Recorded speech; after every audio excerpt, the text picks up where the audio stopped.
19th month. And joining us now is the junior senator from Delaware, Chris Coons. Senator, good to see you. Great to see you, DeMarco.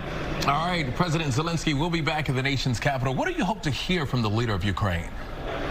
Well, President Zelensky has been a brave and effective leader of his nation's fight against Russia's brutal and ongoing invasion and occupation of the eastern 20% of Ukraine.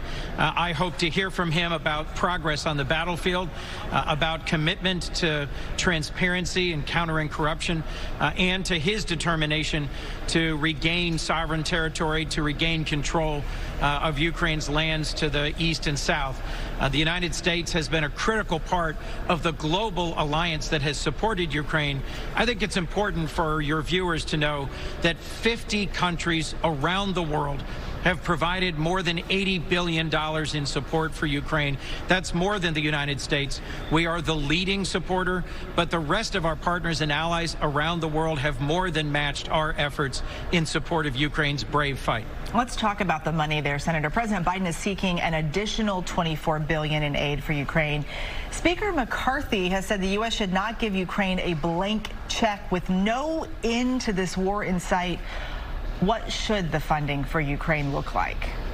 Well, I disagree with Speaker McCarthy, and I think in conversations with our military and intelligence community leaders, the conclusion they've reached is that the surest way to end this war is for it to be clear to Vladimir Putin that American support for Ukraine and Ukraine's fight is unwavering.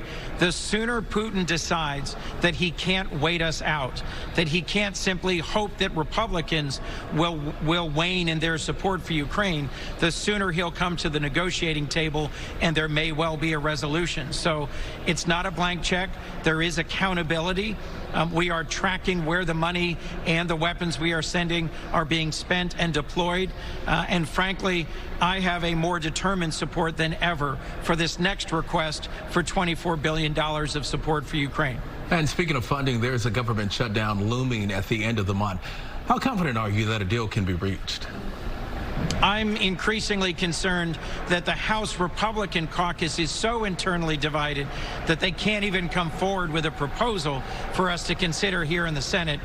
In the Senate, Republicans and Democrats have worked very well together.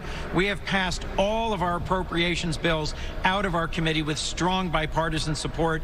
In the House, the Republican majority has tried everything but working with Democrats, and so far they haven't come forward with a real proposal. We have very little time left, and I'll point out that a shutdown of our government doesn't just hurt millions of Americans, it also hurts our standing on the world stage.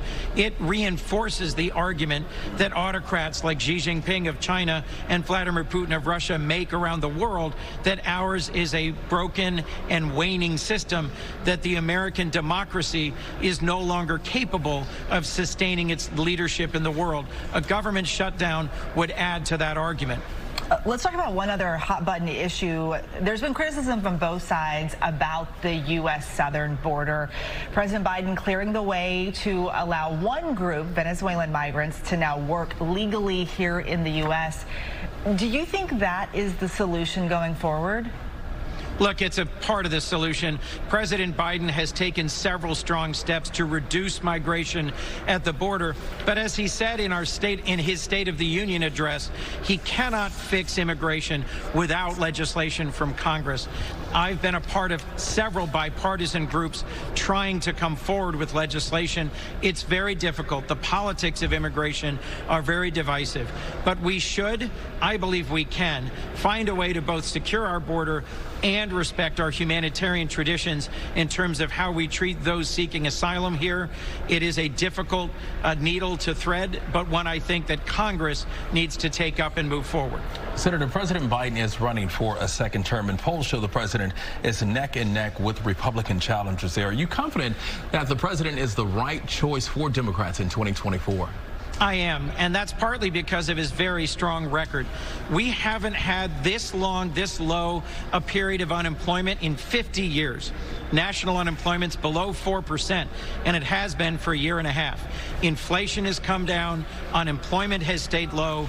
We've created more than 13.5 million jobs in the first 2 years of President Biden's leadership, more than 850,000 great manufacturing jobs.